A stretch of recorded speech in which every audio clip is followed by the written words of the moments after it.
Орус-Кыргыз өнүктүрүү фондунун бир кызматкери жылына орточо 53 000 доллар табат. Бул жөнөкөй арифметика жолу менен саналган сандар. Фонддун жылдык отчетун карасак, өткөн жылдагы айлык акы фонду 2 миллион 400 000 долларды түзгөн. Фонддо 45 киши иштерин фонддун өкүлдөрү социалдык тармактарда билдирди.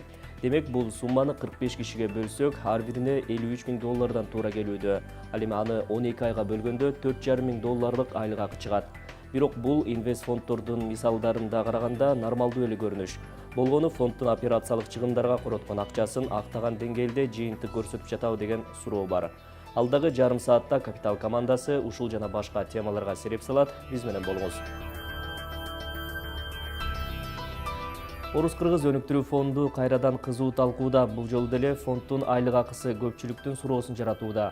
Фонд 2016 жылы 2 миллион 400 000 долларды айлык акы фондуна жумшаган. Социалдык түйүндөрдө фонддун өкүлдөрү 47 киши иштейт деп жооп кайтарышты.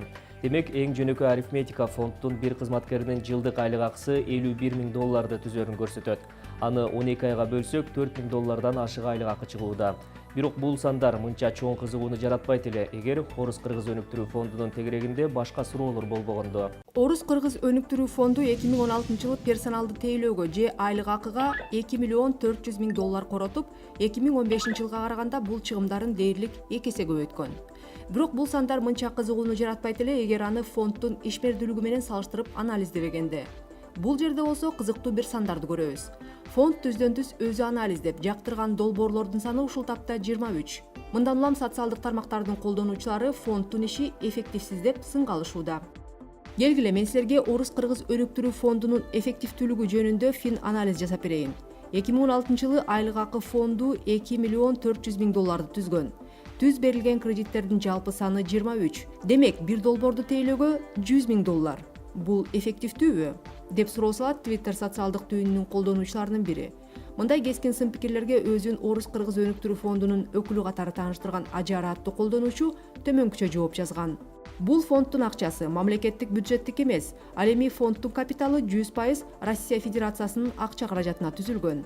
Жалпысынан фонд 2017 жылдын январь айына карата 637 долбоорду жактырган. Анын 23-ü фонд тарабынан, калган 614 болсо коммерциялык банктар тарабынан иштетилген долбоорлор. Бул жактырылган 637 долбоордун жалпы баасы 174,5 миллион доллар. Ал эми факт түрүндө ишкерлердин колуна тийген кредиттердин жалпы суммасы 2017 жылдын январь айына карата болгону 93 миллион долларга жакындайт. Анын дагы болгону 34 миллион долларын фонд өзү ишкерлерге түз берсе, калганы коммерциялык банктардын көрсөткүчү. Мындан дагы кызык бир сан. 2016 жылы Орус-Кыргыз өнүктүрүү фондунун пайыздык кирешеси 12,5 миллион доллардан ашкан. Фонд ушул тапта 30 миллион долларды депозит катары улуттук банкта кармап, дагы миллион долларга жетпеген сумманы коммерциялык банктарда депозит катары кармайт. Ал эми фонддун 122 миллион долларга жакын каражаты баалуу кагаздарда. Демек, Кыргыз-Орус өнүктүрүү фонду 12,5 миллион долларды ушул финансылык операциялардан табууда. Бул акчалар бизге Россия тарабынан кайраны Россия Федерациясына берип, андан үстөк пайыз алууга бөлүнгөн эмес. Бул каражат өткөн мезгил учурунда максималдуу түрдө жеткиликтүү насыяларды алууга мүмкүнчүлүк түзүү үчүн берилген. Алар жайга чейин пайда көрүп калуу үчүн бул акчаларды өткөн күздө же жок дегенде азыр таратыш керек болчу. Азыр кеминде 300-400 миллион доллар бизнеске жумшоо зарыл. Ошондо биз экономикадагы секирикти байкайбыз. Алмазбек Атамбаев, Кыргыз Республикасынын президенти, март 2016 жыл.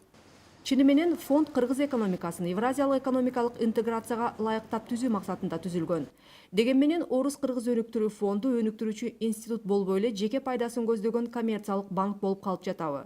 Каражаттарды баалуу кагазга, депозиттерге салып коюп, андан пайда табуу чоң жумушпу? Анан калса, эгер кредиттердин көбүн ишкерлерге коммерциялык банктар берип жатса, анда жылдык айлык акы фонду 2 миллион 400 000 долларды түзгөн кызматкерлерди кармоонун кажети барбы?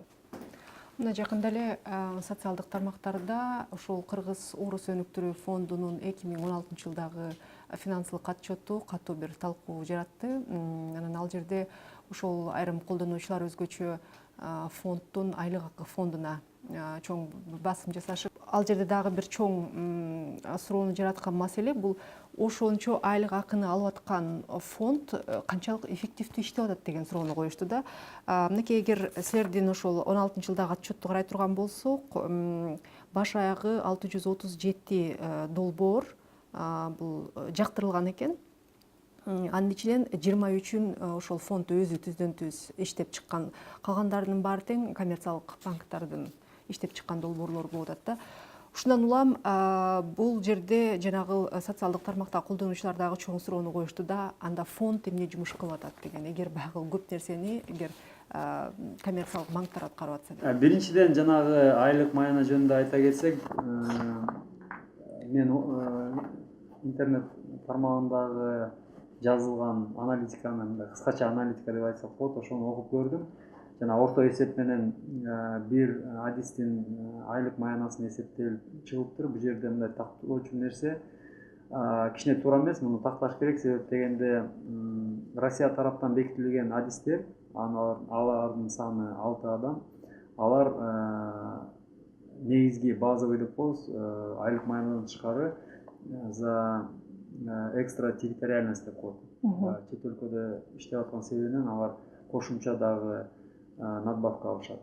Ошону мындай корректировка кылып чыкканда, адистердин айлык маянасын эсептеп чыксак, жанагы көрсөтүлгөн сумма тиги немеде интернет тармагында адашпасам 4,5 миң. Эми ал жерде баягы бул өтө бир мындай алганда, мындай өтө бир орточо алынган саноо да. Бирок эми жалпысынан ошол 1 жылдык айлык акы фонду бул персоналды төлөөгө кеткен каражат 2,5 миллион доллардын тегереги болуп атат да.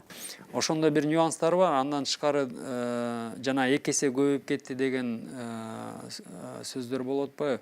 2015-жылы фонд толугу менен иштеген эмес.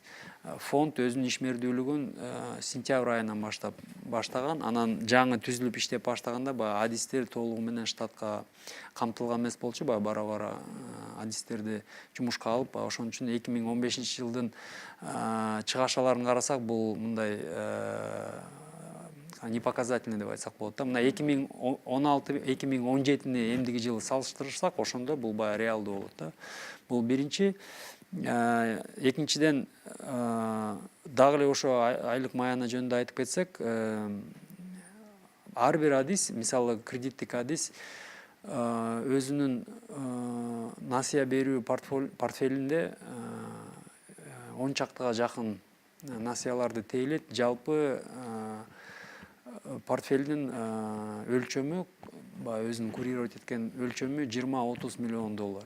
Ошо 20-30 миллион долларды туура тейлеп, туура карап, анан түшкөн заявкалар, ар бир заявка мына орто суммасы 4-5 миллион доллар түзүп атат да.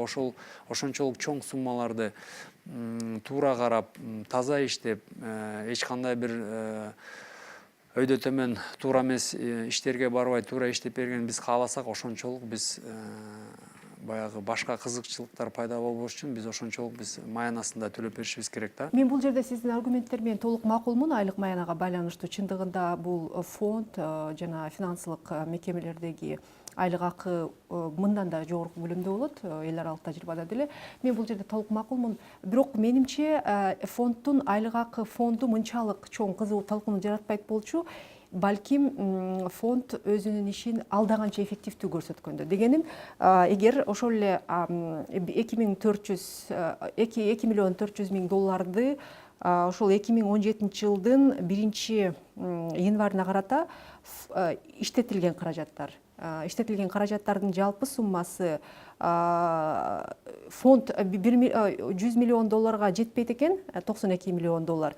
Анын ичинен 34 миллион долларды гана фонд өзү иштеткен да. Ошол эле маалда айтып атышат, мисалы үчүн эгер ошол болгон 34 миллион долларды иштетсе, анан бакыл персоналды тейлөөгө ушунча каражат кетиргендин өзү кандай деп, ошол менимче суроо ошол иш эффективдүү, эффективсизби дегенден чыгып атат окшойт да. Эффективдүү жагын айтсак, мына бүгүнкү күндө жалпы мына 2017-жылында 8-9 ай өтүп кетти. Бүгүнкү күндө жалпы жактырылган сумманын көлөмү 249, почти 250 миллион долларга жеткен. Анын ичинен 105 миллион доллары банктар аркылуу жактырылып атат. Калган 138 миллион доллар түзмө-түз фонд өзү каржылаган бул жактырылгандар. жактырылганда. Бүгүнкү күндө иштетилген каражат Иштетилген каражаттар мындан төмөнүрөөк. Себеп дегенде, биринчиден банктар жөнүндө айтсак, биз банктарга башынан баягы анын капиталынын көлөмүнө жараша лимитти жактырып беребиз. Ошол лимиттин ичинен алар чакан жана орто бизнесте долбоорлорду карап чыгып, 1 миллионго чейин суммаларды өзлөрү жактырып, анан транш менен бизден алып иштетет. Буга да убакыт бар. Биз ар бир банкка 6 айдан 12 айга чейин убакыт беребиз, ошо транштарды толугу менен алып чыгып кеткенге. Чоң долбоорлор жөнүндө айта кетсек, мисалы ар бир өндүрүшкө, өзгөчө өндүрүшкө байланыштуу долбоорлор, бир долбоордун толугу менен иштетилип чыкканына, мындай жөнөкөй сөз менен айтканда, заводдун имаратын куруп, жабдыктарды алып келип орнотуп ишке жүргүзгөнүнө 10 айдан 12 айга чейин кетет экен. Мына жакында эле биз президенттин катышуусу менен консерв заводун ачтык сентябрдын башында. Буну биз былтыр 2016-жылдын апрель айынан баштап каржылап баштаганбыз. Эң биринчи траншты былтыр апрелде бергенбиз. Заводдун курулуп баары толугу менен бүтүлүшүнө 1 жыл 3 ай кетти. Июль айында толугу менен жабдыктууларды итальянецтер келип орнотуп берди. 1,5 айдын ичинде баягы тестовый режимде иштеп, эксплуатацияга киргизип атты. Анан мына сентябрда гана толугу менен иштеп баштады. Ошондуктан баягы чоң долбоорлор каржыланып атканда булар да транш менен алат. Башында транштарды курулуш жумуштарына алат, анан кийин жабдыктарга предоплата алганга алат, анан толугу менен төлөөнү максаттарга алат. Ошондуктан баягы жактырылган суммадан берки иштетилген сумма ар дайым азыраак болот да. Себеп дегенде, ал жактырылган сумманы толугу менен алып иштеткенге убакыт керек.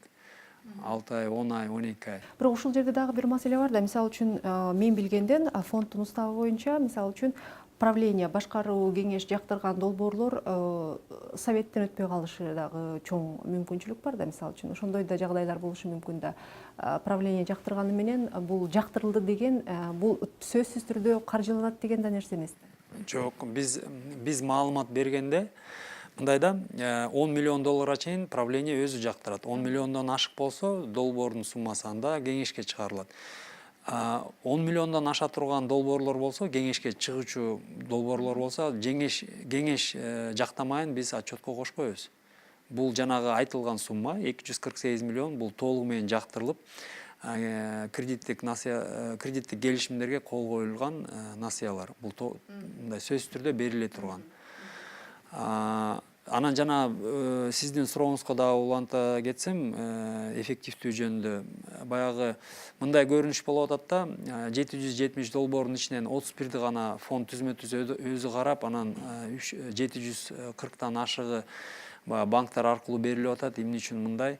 Себеп дегенде, суммаларды салыштырыш керек да. Мына 248 миллиондун ичинен 140тан ашыгы бул биз түзмө-түз карап өзүбүз жактырган сумма болуп атат. Банктар аркылуу 105 миллион майдараак. Мына орто эсеп менен алганда, чакан жана орто бизнеске доллар менен берилип аткан насыялар 100 000 доллардын тегереги түзүп атат бир насыя. Сом менен берген болсо 6 миллион где-то 200 000 сомдун тегереги. Мындай майда, өтө майда долбоорлорго фонд киришип кетсе, анда жанакы адистер да жетиштүү эмес болот. Мында кошумча штат алыш керек, анан үстүнө биз бүт республика боюнча фонд өзү мындай ахват жасай албайт. Жок, туура коммерциялык банктар менен иштешүүсүн калынган жери жок го дейм менимче. Мен эми албетте финансист эмесмин, бирок ошентсе дагы менде бир мындай суроо пайда болуп атат да. Сиз айтып атпайсызбы, байкы акчанын көлөмүн салыштырыш керек депчи. Бирок эгер ошол эле долбоорлордун санын салыштыра турган болсок, кандай гана сделка болбосун, анын өзүнүн операциялык чыгымы бар да. Демек, бир сделка болсо анын өзүнүн чыгымы, 10 сделка болсо 10 эсе көп чыгым деген түшүнүк да, туурабы? Же мен туура эмес түшүнүп атамбы? Туура эле айтып атасыз, бирок жанагы 31 сделка деп коелу, сиз айткандай 31 долбоор, 31 сделканын көлөмүн карасак, бул толугу менен берилип бүткөндө бул түзмө-түз берилген портфелдин көлөмү 140 миллион доллардан ашат. Ошого салыштырмалуу биздин операционный чыгашаларыбыз, менин оюмча, мына башкача айтайынчы, мен биздин өзүбүздүн ички документтер менен бекитилген норма бар. Биздин уставдык капиталдан операциондук чыгашалар 0,7% ашпаш керек. Ошол биз норманы сактап турабыз бүгүнкү күндө. Анан ошол эле банктарды карасак, банктарды көзөмөлдөп, аларды тейлегенге да өзүнчө адистер керек. Туурабы? Себеп дегенде насыя өзүнүн ирети шарты менен берилет, өзүнүн эрежелерибиз, ошол эле банктарга эреже коебуз, кайсы тармактарды кандай максатта насыяларды бериш керек. Анан банктарда өйдө төмөн болот. Кээ бирөө баягы финансылык туруктуулугу барбы жокпу, ошону ар дайым биз карап турушубуз керек. Мисалы банктардан өзлөрүнүн көйгөйлөрү чоңоюп кетсе, биз аны каржылоону токтотушубуз керек. Ошондой да бир нюанстар бар. Фонд өзү деле көп эле реклама берип атат, ишкерлерди чакырып атат, бирок ошол учурда мисалы үчүн ишкер чөйрөнүдө дагы эми балким бул сыртынан айтылган нерсе, бирок кандайдыр бир деңгээлде ишенбейчүлүк дагы бар да. Бул фонд бардык эле долбоорлорду жактыра бербейт окшойт.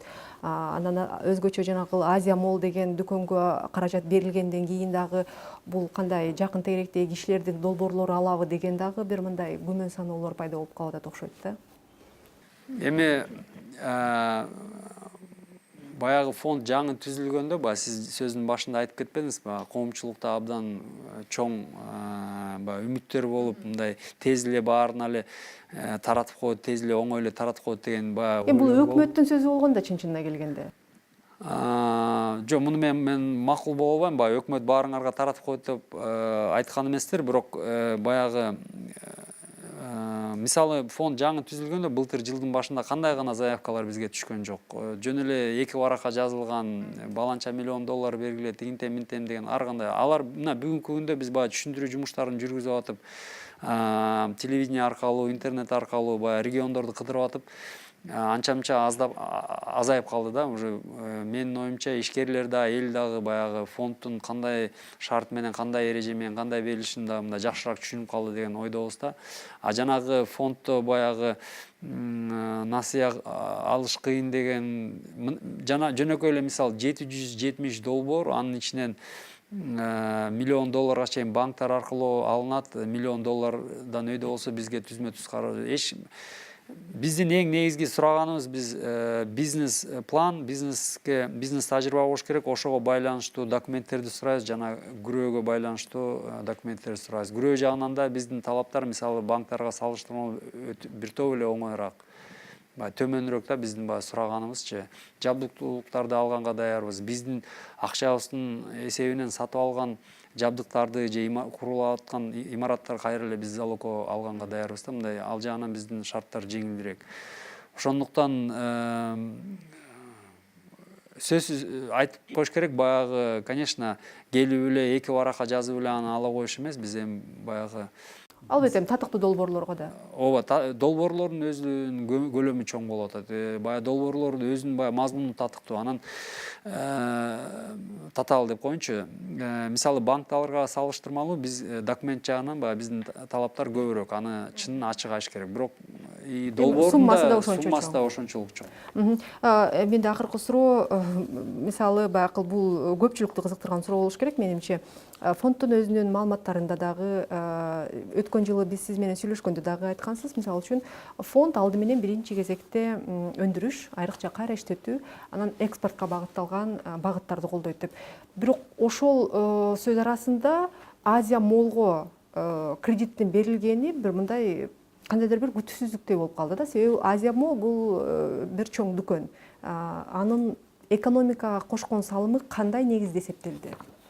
Бүгүн деле мен кайталап кетем, өндүрүш тармагы, кайра иштетүү тармагы бизде приоритеттүү болуп эсептелет. Мына жалпы керек болсо ошол соода тармагына биз бербейбиз деп айтылган эле да. Мисалы үчүн биз соода тармагы бизде таптакыр приоритет эмес деп. Себеби мен билем, биз ушул аналитиканы жасап атканда биз ошол кайрылган бир компания менен Пионер деген дүкөндүн ээлери бизге кайрылышкан. Биз ушул фондко кайрылып көрдүк, чоң дүкөн ачалы деп. Бирок алар айтышты, биз соода тармагын каржылабайбыз деп, баш тартылды долбоорго депчи.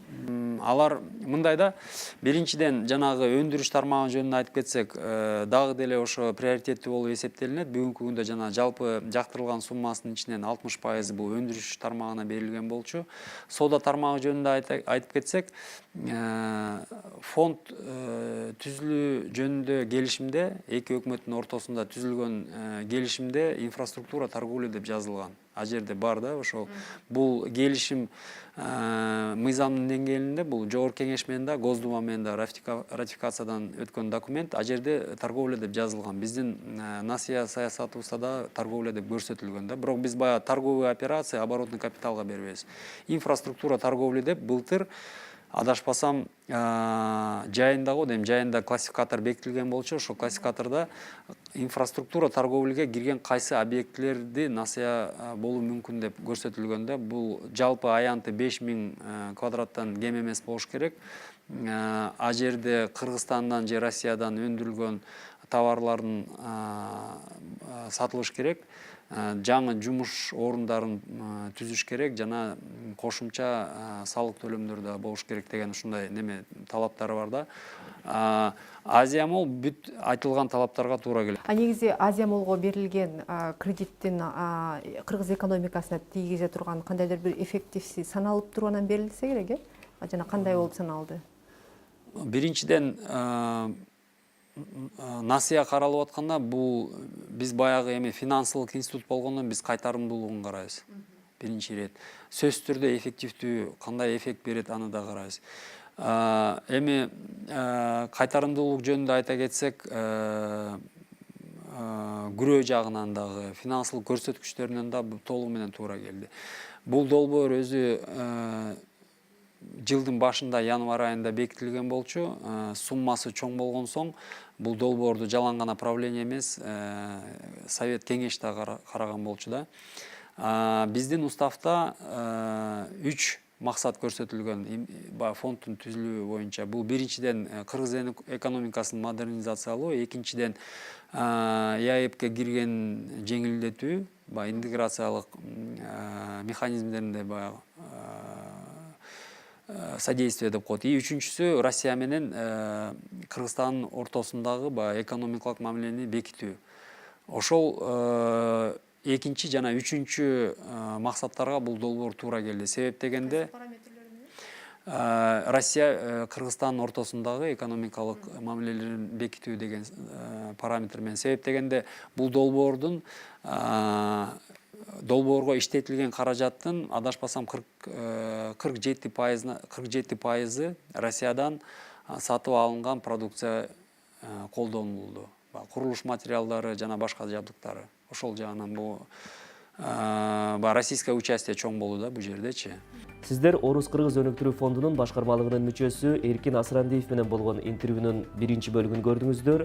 Асрандиев фонд эмне үчүн кредиттен башка финансылык инструменттерди ишке ашыра албай жаткандыгы туурасындагы капиталдын бир катар суроолоруна дагы жооп берген. Интервьюнун бул экинчи бөлүгүн эмки аптада көрө аласыздар. Жалгыз эле ири капиталдын ээси инвестор боло алат деген жаңылыштык. Анткени аз каражаттан баштап деле инвестиция жасоого болот. Мындай учурда чогулткан акчаларды өзүңүз үчүн иштөөсүн камсыз кыласыз. Банк инструменттеринин жардамы менен топтогон каражатты инфляциядан коргоп, пассивдүү киреше тапсаңыз болот. Анча чоң эмес суммаларды кайда жумшаса болору тууралуу Капитал менен Улуттук банктын Финсабат долбоорунда сөз болот.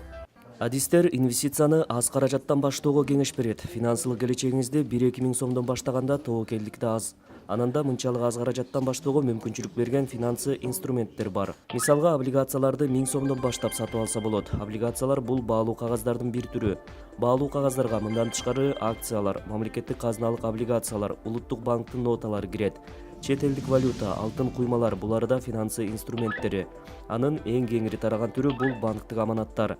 Анын белгилүүлүгүн коммерциялык банктардын депозиттик портфелинин көрсөткүчтөрү далилдей алат. 1 жыл аралыгында аманаттардын көлөмү 13 миллиард сомго жогорулаган. Аманаттар боюнча киреши анын мөөнөтүнө жараша 8%дан баштап 14%га чейин жетет. Система вкладов, она гарантирована государством.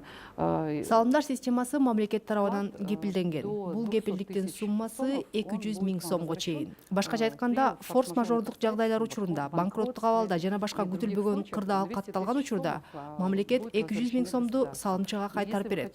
Андыктан сумма көп болсо, каражатты бир нече банкта бөлүп сактаган оң. И разместить свои сбережения в нескольких банках. Основным преимуществом Банк депозиттеринин негизги артыкчылыгы анын жогорку өтүмдүүлүгү. Инвестор каалаган мезгилде аманатын кайра кайтарып алат. Бирок мындай учурда ал пайыздардан кол жууп жатканын эстен чыгарбашы керек. 5%. Баалуу кагаздардын арасынан адистер акция жана облигацияларга өзгөчө көңүл бурушат. Акцияларды сатып алган учурда сиз компаниянын ээлеринин бири же кайсыл бир бөлүгүнүн ээси болосуз. Андан кирешенин эки түрүнө үмүт артасыз. Акцияны саткан учурда анын баасынын айырмасы. Башкача айтканда, сиз аларды бир баада алдыңыз. Кийинчерээк компаниянын акцияларынын баасы өстү. Баалуу кагазды саткан учурда сиз ушул айырмадан каражат тапкан болосуз. Кирешенин башка түрү пайдадан түшкөн дивидендтер. Бирок мекеме жылды кирешеси жок жыйынтыктаса, анда сиз да дивидендтен кур каласыз. Баалуу кагаздардын дагы бир түрү облигациялар. Аны сатып алган учурда сиз мекеменин кредитору болуп каласыз. Облигациянын жүгүртүү мөөнөтү 2-3,5 жыл. У вас фиксированная четкая доходность есть. Вы знаете, какой доход вы получите, там, продержав 3 месяца, там, год. Сизде эсептелген так киреше булагыңыз бар. Демек, 3 айдын аралыгында канча пайда көрөрүңүздү билесиз. Бүгүнкү күндө облигациялардын жылдык кирешеси 14%-дан 22%га чейин. Үстөк пайыздар квартал сайын төлөнүп турат. Бул абдан ыңгайлуу, анткени ар квартал сайын алган пайданы башка жака инвестиция кылып процентинен пайда тапсаңыз болот. Киреше дагы өсөт. Проценты, получив заново их вложить, и тогда у вас будет доходность еще больше. Дагы бир ишенимдүү финансы инструменти бул алтын. Узак мөөнөттүү перспективада бул баалуу металлга баа өзгөрүүсүз өсүп жатат. 2015 жылдан бери Улуттук банк 1 граммдан жогору салмактагы алтын куймаларын сатат. Аны 4358 сомго сатып алса болот. Стоимость Баалуу металлдардын арасынан алтындын баасы туруктуу жана такай өсүп жатат. 2016 жылдан баштап Улуттук банк эгер зарылчылык болсо аны кайрадан сатып алат. Бул мамлекет тарабынан ишке ашырылгандыктан коопсуз жана ишенимдүү. купить у вас. Дагы бир финансы инструменти бул чет элдик валюта. Бирок адистер анын ишенимдүүлүгүнөн шек санашат. Ар бир банк инструменттерин колдонгон учурда тобокелдиктер бар. Аны алдыра алуу үчүн каржы рыногундагы абалга такай көз салып туруу зарыл. Аманаттарды кандай финансылык мекемелерде сактоо керек? Алтын куймаларын сатып алуунун кандай артыкчылыктары бар? Баалуу кагаздар ар дайым эле пайда алып келеби? Каражатты чет элдик валютада сактоонун кандай тобокелдиктери кездешет деген суроолорго Капитал менен Улуттук банктын Финсабат долбоору жооп издейт. Чогултулган каражаттан пайда көрүү, аны көбөйтүү максаты турганда айрым жарандар чет элдик валютаны сатып алууну туура көрөт. Бирок анын тобокелдиктери тууралуу бардыгы эле ойлоно бербейт. Экономикалык түрдүү кырдаалдарга жараша валютанын курсу жогорулап же акчанын куну түшүп кетерин эске алганда, чет элдик валюта ар дайым пайда алып келе бербейт. Аны доллардын мисалында эсептеп көрөлү. 2015 жылдын башында 1 АКШ доллары 58 сом 89 тыйын турган. Ал эми жылдын соңунда сом долларга карата кунун жоготуп, 1 доллардын баасы 75 сом 87 тыйынга жеткен. Демек, жыл башында 1000 АКШ долларын 58.890 сомго сатып алган жаран аны жыл аягында 75.870 сомго сата алган. Таза киреше 16.950 сомду түзгөн. Ал эми 2016 жылдын башында 75 сом 89 тыйын деп бааланган 1 АКШ доллары жыл соңунда 69 сом 40 тыйынга чейин төмөндөгөн. Ага ылайык январь айында 1000 долларды 75.890 сомго сатып алып, бир жылдан кийин 69.400 сомго саткан жаран жок жерден 6.490 сомго күйгөн. Андыктан валюталык операцияларды жүзөгө ашырууда кылдаттык талап кылынат. Күтүлбөгөн жагдайларга да даяр туруу зарыл. То есть в зависимости от того, какая ситуация на рынке. Рынокто түзүлгөн абал валютанын курсуна таасир берет. Керек болсо кандайдыр бир саясий окуялар дагы валютанын баасына кесепетин тийгизиши мүмкүн. Политические события, они тоже могут повлечь определенные последствия. Финансисттер финансы инструменттеринин кайсыл гана түрү болбосун бардыгында тобокелдиктер болоорун эскертет. Каражатыңызды ошол эле аманатка сактоо алдында да бир нече эрежеге көңүл бурганыңыз оң. Аманаттын түрүн, анын мөөнөтүн аныктап алуудан мурда татыктуу банкты тандоо талап кылынат. Вы должны посмотреть, насколько, какой рейтинг. Алды менен сиз тандаган банк башка банктардын арасында кандай рейтингке ээ экенин карап чыгуу зарыл. Азыркы учурда өлкөдө 25 банк иш алып барат. Ошол себептүү аманаттын максатын жана мөөнөтүн аныктап алуу зарыл. Ага жараша банкты тандоо талап кылынат. Полученные свои сбережения и на какой срок. И в зависимости от этого выбрать банк. Көпчүлүк адамдар каражатынан киреше же пайда көрүүнү каалаганда финансылык мекемелер сунуштаган жогорку пайыздарга маани беришет. Бирок адистер тандоо маалында финансылык мекемелердин туруктуулугуна көңүл бурууну сунушташат. Андыктан келишимге кол коердон мурда анын шарттарын дыкаттык менен кароо зарыл. Ошондой эле тигил же бул финансы инструменттери мамлекет тарабынан кепилденгенби деген суроону унутпоо керек. Кыргызстанда аманатчылардын укугун коргогон атайын банктык аманаттарды коргоо жөнүндө мыйзам бар. Мындан тышкары Улуттук банк сатыкка чыгарган алтын куймаларын алган болсоңуз, башкы банк аны кайрадан сизден сатып алууга кепилдик берет. Адистер бүгүнкү күндө каражатты алтын же башка баалуу металлдарга жумшоо коопсуз экенин билдирет. Бул Капитал апталык экономикалык обзору болду. Ушул жана башка экономика, финансы, бизнес темаларына кесиптешим Айсулуу Тикимбаева 3-күнү ушул эле маалда орус тилинде сереп салат. Өткөрүп жибербеңиз. Ишиңизге ийгилик.